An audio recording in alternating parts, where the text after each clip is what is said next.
انا بكره الرد على التليفون. عارف ان دي جمله بتزعل ناس كتير قوي، بس خليني اقول لك ان انا مش لوحدي، بل يمكن يكون معايا ملايين بيشتركوا في نفس الحاجه. انا سامح، ودي حلقه جديده من سلسله يوم الثلاث. وانا بعمل ريسيرش عن الحلقه عشان اشوف هل انا الوحيد اللي كده ولا في ناس تانية حواليا، لقيت ان ده شيء مشترك جدا جدا ما بين جيل الالفيه. واكتشفت ان نسبه كبيره جدا من جيل الالفيه ما بيحبوش يردوا على التليفون عن قصد.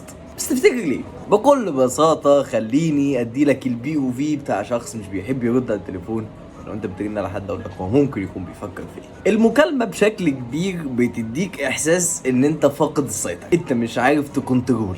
انت مرة واحدة قاعد في وضع معين لقيت ده تطفل. مش بس كده، كمان هو فصلك عن الحاجة اللي انت فيها، ده هو بيتطلب منك ان انت ترد بشكل فوري. انت لازم تسيب اللي في ايدك وترد على التليفون، وكمان انت متعرفش هو ممكن يتكلم في ايه، فانت محتاج رد سريع وجاهزية على الحاجة اللي هو هيكلمك فيها في التليفون. فده بيتطلب منك كم من السكيلز في وقت قليل مش طبيعي. كلام، تفاعل، سرعة بديهة، تفكير، كل ده في وقت قليل، فده بيخليك اصلا تقلق.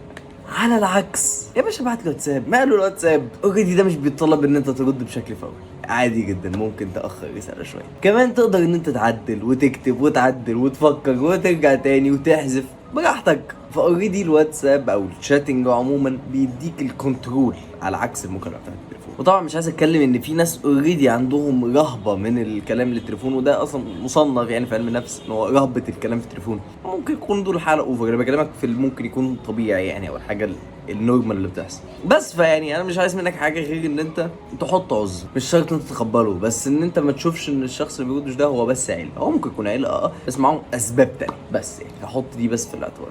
لا بقى اتصرف معاه زي ما انت عايز تتصرف معاه، بس بعت له واتساب.